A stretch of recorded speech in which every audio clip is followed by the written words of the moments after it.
Bei bestem Pfingstwetter feierte die FedCon im Bonner Maritimhotel ihr 30-jähriges Bestehen und war wieder so gut besucht wie eh und je. Bist 900 Jahre du alt, wirst hörend und nicht gut. Wunder?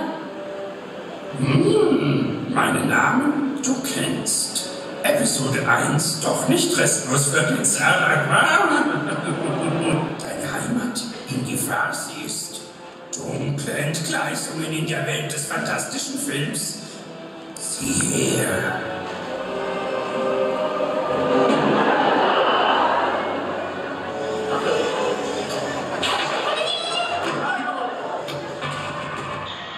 In der Eröffnungsshow ging es um eine Auserwählte, die ganz nach Jedi-Manier ausgebildet wurde, um die Welt vor dem Nichts zu retten und vor schlechten Filmen, was in einem Laserschwertkampf gipfelte.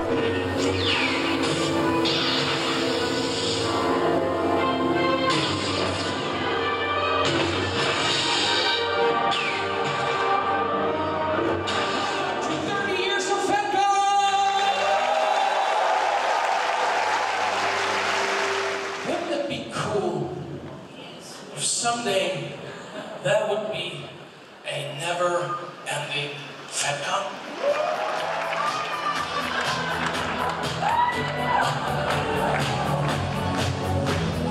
Turn around, look at what you see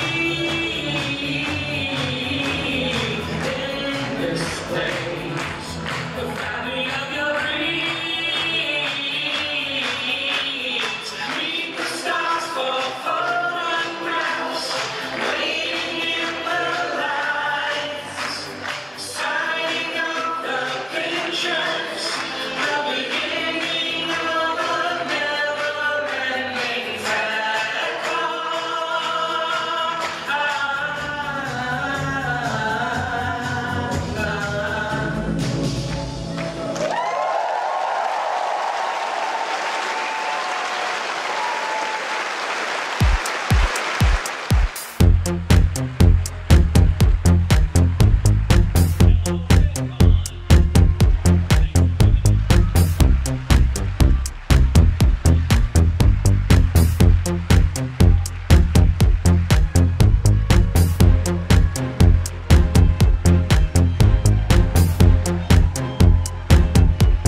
Ungewöhnlicher Gast war der Schauspieler und Comedian Oliver Kalkofe, selbst Nerd und bekennender Sci-Fi-Fan.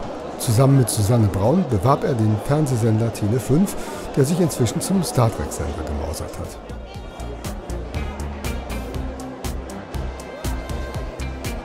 Und das Schöne ist, aber meine Frau kann es heute noch nicht auseinanderhalten. Star Wars und Star Trek. Ja, weil die ist überhaupt nicht in diesem ganzen Thema drin und alles, was ich so nerdig mache, und sie kennt das alles gar nicht. Und Star Wars, und dann sagt sie, ach, du bist ja hier bei dieser, ja genau, du hast das Panel für Star Wars, nicht Star Trek. Ich bitte, das musst du lernen, diesen Unterschied. Du blamierst nicht. Ja.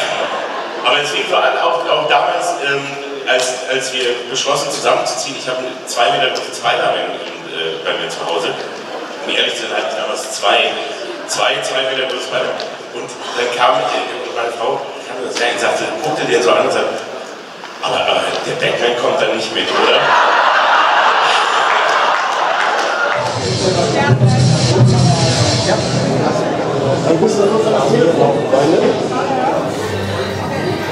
Kannst du mir hier etwas zu dieser wunderschönen Brückensimulation erzählen? Selbstverständlich kann ich das. Diese Brückensimulation haben wir als Verein entwickelt, um unsere Brückencrew zu trainieren. Also nicht die Software an sich, sondern wir haben die nur modifiziert. Das ist eine marktverfügbare Software, die wir modifiziert haben und in die entsprechenden Terminals mit eingebettet haben, mit einem Mainscreen. Und dient dazu, um das Teamplay in einem Brückenlab oder beziehungsweise in einer Brückensimulation auch zu vertiefen. Nebenher Außenmissionen und ähnliche Dinge auch noch machen zu können, als Kombination. Und wo bekommt man sowas her? Ich meine, das gibt es ja nicht in jedem Laden. Das ist richtig, aber die eigentliche Ursprungssoftware heißt Artemis. Die kriegt man tatsächlich frei verfügbar für einen relativ überschaubaren Betrag bei Steam. Da wird dann aber recht schnell feststellen, dass die Simulation an sich in einem anderen Universum angelegt ist. Hintergrund ist der Programmierer dieser Simulation ist ein großer Star Trek-Fan, hat aber genau gewusst, wenn ich dafür Geld nehme, kriege ich einen riesen Ärger mit Paramount. Und wo habt ihr die Hardware her? Oh, die Hardware haben wir aus Spendengeldern und Mitgliedsbeiträgen stückweise zusammengekauft. Das heißt, wenn man sich einfach manchmal Glück gehabt, beispielsweise der Mainscreen ist ein Abfallprodukt am Umbau eines VW-Autohauses, die eine Rückprojektionsleinwände 2 Stück hatten und diese austauschen wollten, weil sie umgebaut haben. Und einer unserer Crewmember da zufälligerweise das mitgekriegt hat und hat gesagt, kann ich da eine haben? Ja klar, nimm mit. So kamen wir schon zu der Rückprojektionswand. Beamer haben wir mehrere mittlerweile. Davon sind 2 aus einem Hotelbetrieb, die umgebaut haben. Sind Hochleistungsbeamer dann teilweise auch, die wir haben, sowohl also in der stationären Einrichtung wie hier auch mobil, die für auch Tageslichtprojektionen gedacht waren, für relativ günstiges Geld bekommen. Die Screens haben wir tatsächlich über eBay ersteigert. Ja, das war ein Glücksgriff, dass die verfügbar waren. Das Holz entsprechend zuschneidern lassen, natürlich maßgeschneidert auf unsere Verhältnisse nach der Konstruktion und so das Ganze dann stückweise zusammengekauft und im Endeffekt montiert. In den letzten, sage ich mal, 5 Jahren ist das alles so entstanden. Und ihr geht jetzt damit auf Reisen, auf Conventions? Wir gehen damit auf Reisen, auf Conventions. Das ist dann der Anteil, den wir hier mobil stehen haben. Es gibt auch einen stationären Anteil dazu, der steht bei mir, im ersten Vorsitzenden, im Keller, in einem Raum, wo wir dann, wenn wir nicht auf Reisen sind, das Ganze in einem Set eingebettet hinstellen und sagen, so, das ist dann unsere kleine Brücke. What are you doing to calm down before filming? I had a panic attack before my first scene because I was shooting with everyone, and the person who calmed me down was Patrick Stewart. He noticed that I was sweating a little bit too much in my jogging outfit, took me aside, and he actually turned to me and he said, "Did you know 6 weeks before we started filming, I nearly cancelled the entire show?" And I said, "Why on earth would you do that?" And his response was, "I was so worried about how this show was going to be received and how my performance would be, and all of the expectations, not just from the fans, but I guess from himself." And that is the only thing in my mind that's ever calmed me down ever since, is if Patrick Stewart can freak out, so can I.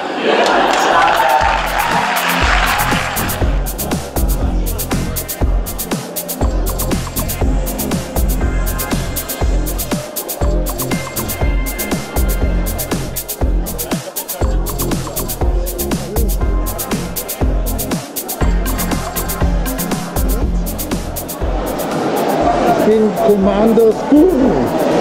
Ich bin Arnstrong. Und das ist eine Kamera. Miau. Miau.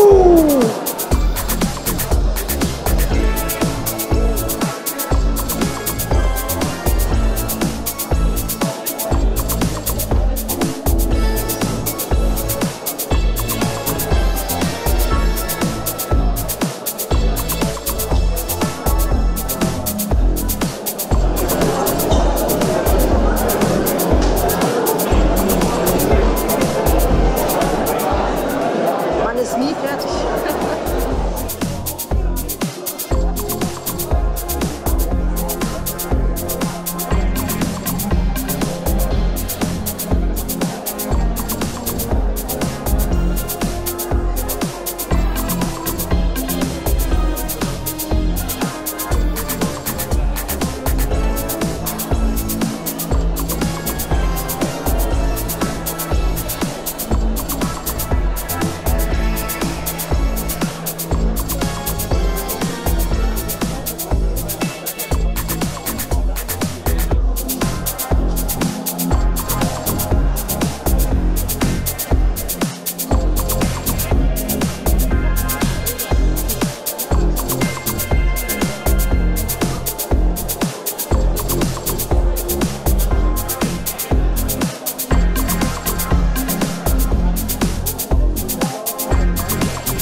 Wir sind der Jahre, die deutsche Vertretung der Mando Mercs, einer führenden Organisation.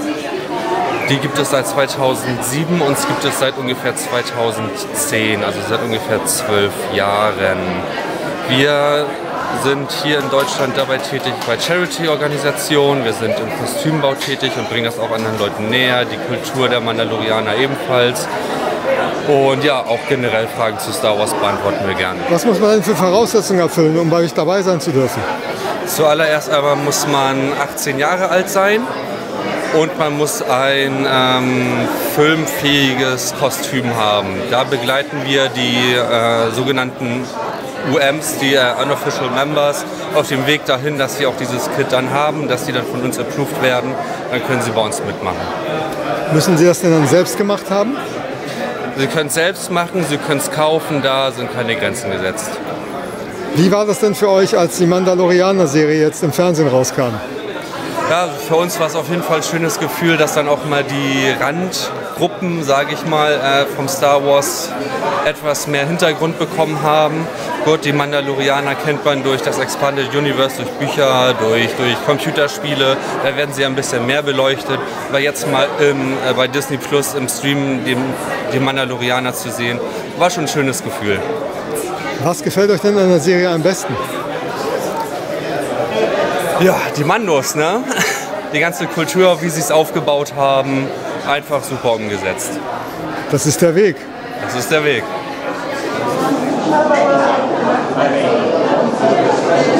How was the encounter with Professor Stephen Hawking in the episode? How did you experience Stephen Hawking? Dr. Hawking was amazing. He was, he asked to be on the show. He had his people,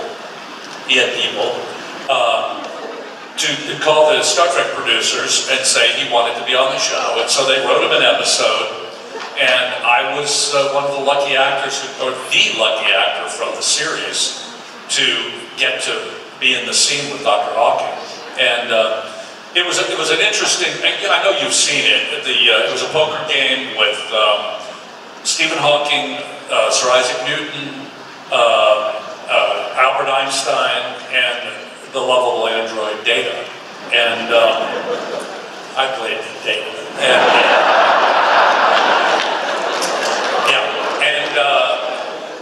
so the game, it was all about the poker game, and Hawking wins the game. That was the deal.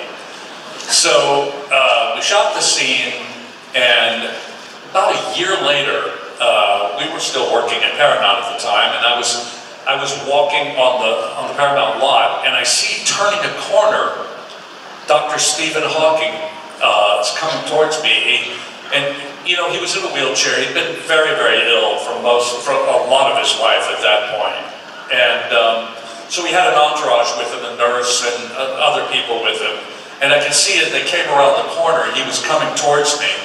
And part of his illness had robbed him of the use of his voice. He couldn't speak any longer. But he had one of those amazing computers that you could type in and then it would speak. He would type in the sentence and it would speak.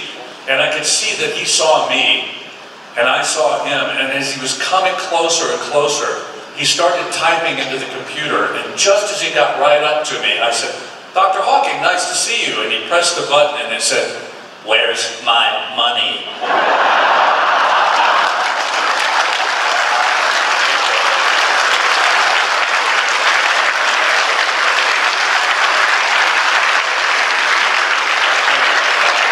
And I of course said, "Well, the check is in the mail."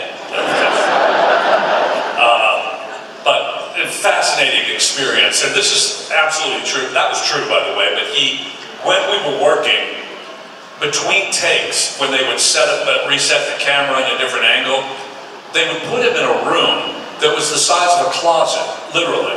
They'd wheel him into the room, they'd turn off the light, and they'd shut the door. And he's in that room by himself. And I said, why are you putting him in this room?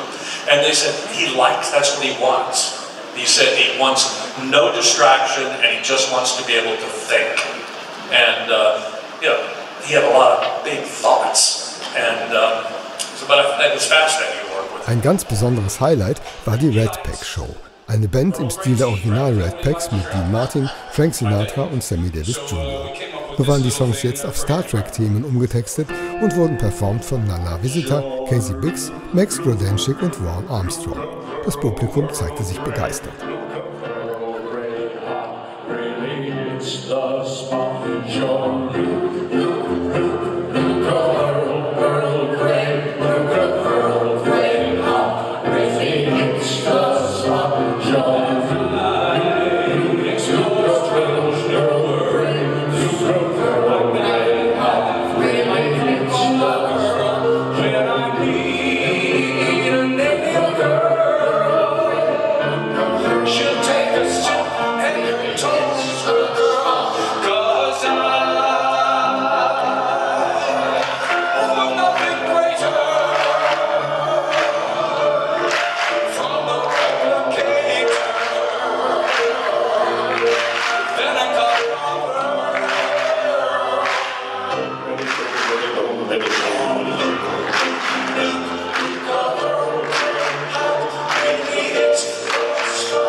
During the opening ceremony, you were wearing a t-shirt with a rainbow color rainbow flag, and it said, you remember? It said silence or death. Silence equals death. Oh, it said silence. Yes. Oh, I misread. I thought it was said science, so I was totally confused.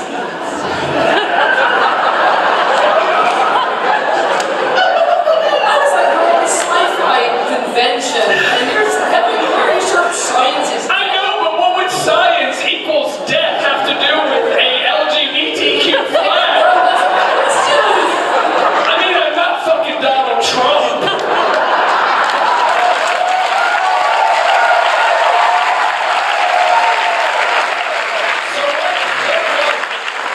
Silence equals death, because if we don't represent those of us, I was explaining to someone earlier today that the trans community is the minority group within the LGBTQ plus IA. We have to support the minority of the community, because they're the ones that are going to get the bashing. They're the ones that are going to get the hate, because we as gay men who fought for rights for years, lesbians who fought for rights for years, we're surviving, we're doing all right, but we need to help those who are getting on their feet, and we need to represent them more. And if we don't speak up, and we don't represent trans, non-binary, all of the different new pronouns that are coming out, if we don't represent those people, silence will equal their death, right? because also there's a lot of suicide within those groups because they don't get represented, so we have to speak up and represent. That's what it meant.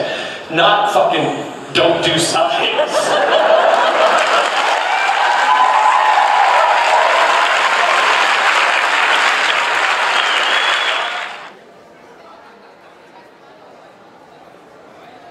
Ja, ihr zwei, erzählt doch bitte mal, wie ihr auf die grandiose Idee gekommen seid. Verrücktheiten und man muss ja irgendwas Neues machen und dann bestöbert man das Internet und was findet man? Ein Crossover von Mandalorian und Disney-Prinzessinnen. Das ist der Nachteil, wenn Star Wars jetzt bei Disney ist. Man kann viel Verrücktes machen. Wenn man sich wohlfühlt, geht alles.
Dann erzählt mal, was ihr darstellt und warum ihr beim Catwalk mitmacht. Und es ist ja heute nur ein Catwalk, kein Kostüm-Contest.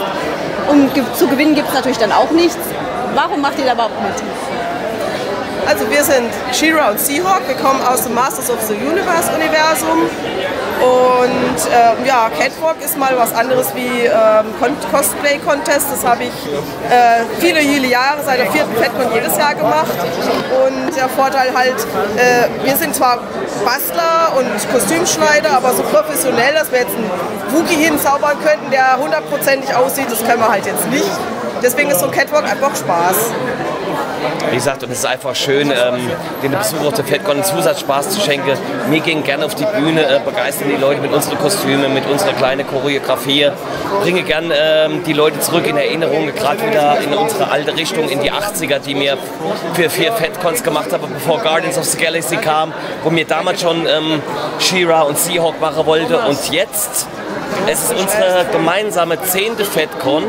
Also Doppeljubiläum, 30 Jahre FedCon, 10 Jahre gemeinsamer FedCon von meiner Dagmar und mir, als meine Partnerin und Ehefrau, und das ist für uns dann mehrfach Grund, und auf der Bühne zu sein bedeutet uns einfach sehr viel. Es macht uns Spaß, wir schenken den Leuten gern Spaß und es ist einfach für ein schönes, geschlossenes Ganzes. Wir machen es einfach gern. Dabei sein ist alles. Hi. Hi. So today is the costume catwalk. Yeah. Why are you here? There's nothing to win. It's no costume contest like it was years ago. So it's just for the fun. It's just for the fun. Just for the fun of it. I like fun, so yeah. Well, I don't need to win anything. I just want to have fun, and it's a nice way to have fun. 30 seconds of fame. Die Snowtrooper haben mir einfach meine Eismaschine geklaut, weil ihnen nicht kalt genug war. Und jetzt stehe ich da ohne Eismaschine. Bitte eine Spende. Hallo ihr zwei. Warum seid ihr jetzt heute hier? Es ist ja ein Kostüm-Catwalk.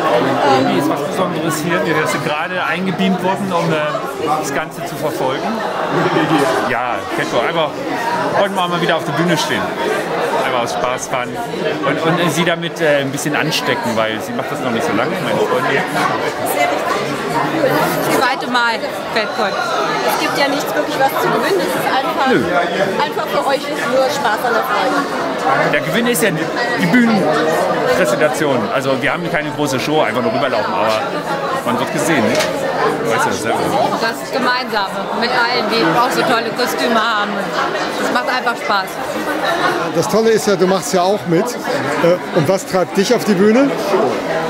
Auch just for fun. Es hat einfach Spaß gemacht, die Geisterjäger zu bauen. Wir haben wochenlang jetzt da gesessen und haben alle möglichen Dinge verbaut. Backformen, alte Verpackungsteile, Corona-Tests sind auch verbaut. Also wir haben unserer Kreativität freien Lauf gelassen und wollen das jetzt just for fun einfach mal zeigen und Spaß haben. Beim Costume Catwalk hatte ich mit einer Kamerapanne zu kämpfen, wodurch mir leider ein Teil der Auftritte fehlt.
Ich war allerdings rechtzeitig wieder einsatzbereit, als meine Co-Moderatorin Tina eine besondere Überraschung erlebte. Ein Heiratsantrag ihres Freundes im Outfit der Ghostbusters.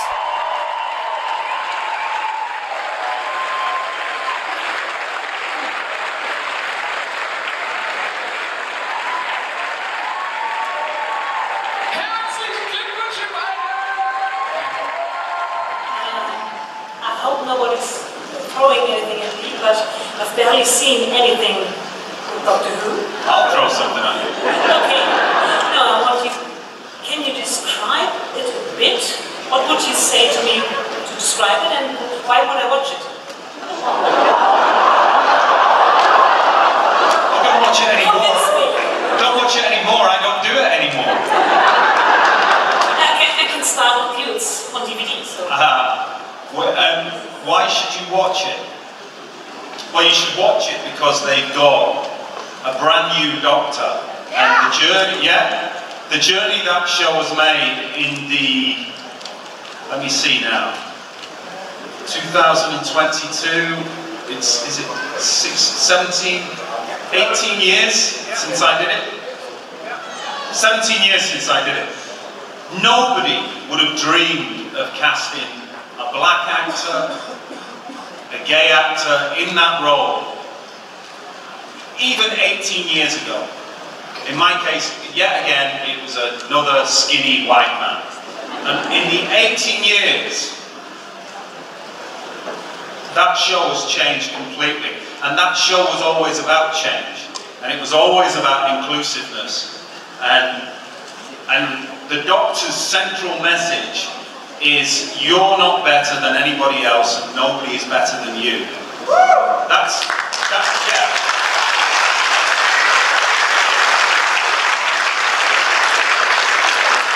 It's a wonderful lines in it when Rose or one of my assistants or companions would refer to somebody as an alien, and I would say, well, as far as I'm concerned, you're an alien.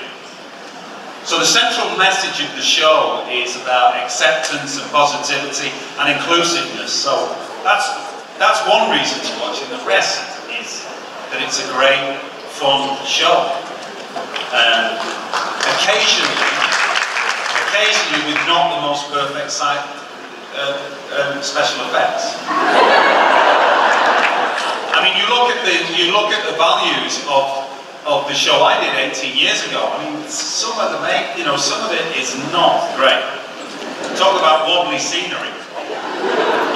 But people stay with that show because in the end it's about humanity. Oh, and sounds a bit like Star Trek, so absolutely. An alien's love for humanity, or you big stupid apes, as the Doctor likes to call him. Is that enough? That is enough. Thank you.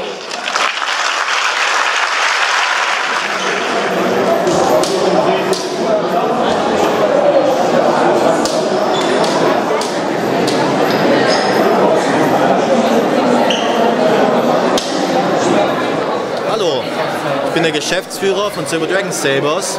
Wir haben beschlossen, für die deutsche Community Lichtschwerter individuell zu gestalten, aus importierten Teilen, wie man sie kennt. Aber bei uns habt ihr individuelle Beratung. Wir finden für jedes Thema eine Lösung.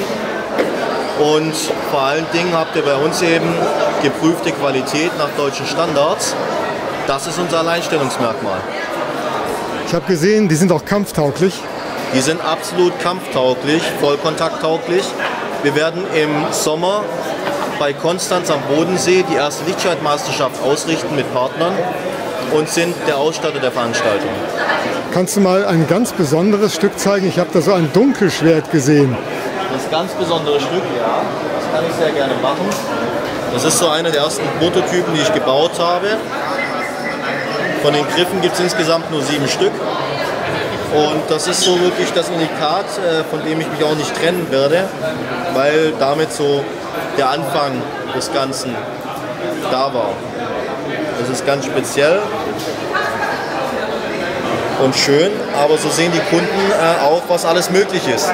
Wir sind jetzt seit Dezember gegründet und auf dem deutschen Markt.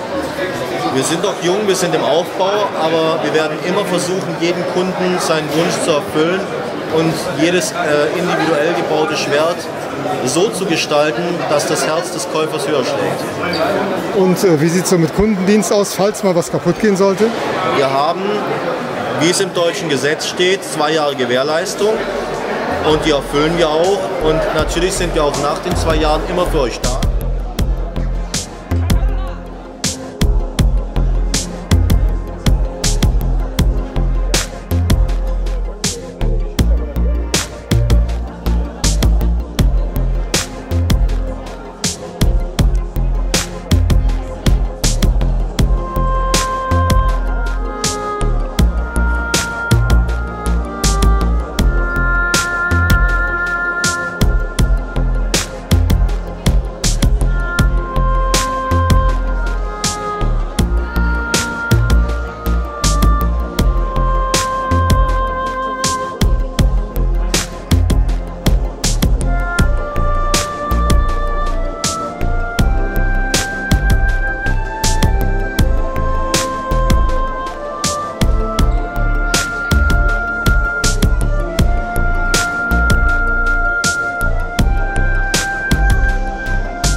Star Trek movie was supposed to be from Quentin Tarantino, and I wanted to ask you if you would have enjoyed working with him.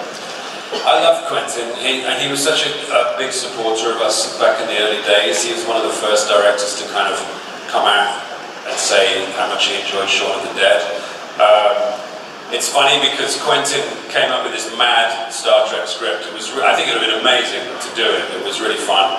People were asking me about it at first, and I was and sort of saying, "Oh, is it just going to be swearing and stuff?" And I kind of said, "No, it's not going to be like that. It'll be something, you know." And then Quentin called me and said, "No, that's exactly what it's going to be." So it was insane, and I think it's a film that a lot of people would love to see. But because of Quentin's schedule and his approach to movie making, I think he's the only person that could possibly have directed it. So it'll end up being one of those amazing lost scripts that, you know, people will try and get hold of, like, you know, Frank Darabont's Indiana Jones 4. It's out there somewhere. Wieso ist denn der arme Tribble hier gefesselt? Naja, das ist, damit er nicht in Panik gerät, wenn ein Klingone kommt, damit er mir nicht weglaufen kann. Deshalb kann ich ihn festhalten, falls er Angst bekommt. Weil hier laufen ja auch immer sehr viele Klingonen rum. Ja, und die sind ja auf Tribbles gar nicht gut zu sprechen. Genau. Aber der hier ist ganz harmlos. Wollen wir das mal hoffen? Nicht, dass es morgen 500 sind. Ausschließen kann man es nie. I hadn't actually performed this publicly, so hopefully most of the notes will be correct.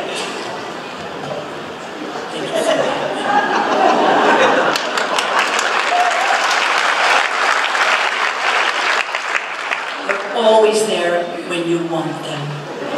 And I'm dedicating this to John and Scott, who apparently this is their song. So who would have thought? Here we go.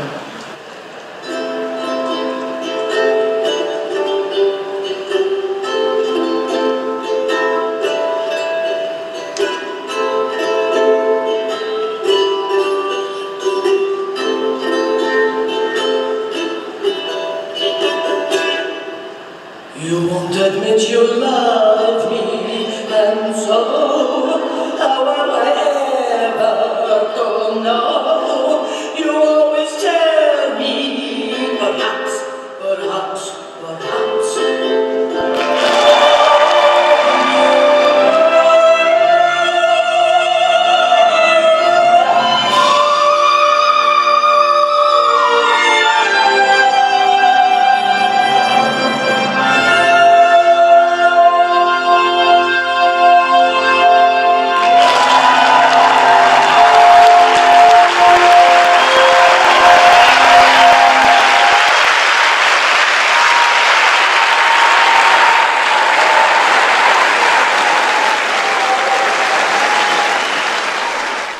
Und das war es auch schon wieder mit der FedCon. 3 Tage im Jahr, die man kaum erwarten kann und die dann so schnell vorbeigehen, dass es schon fast gemein ist.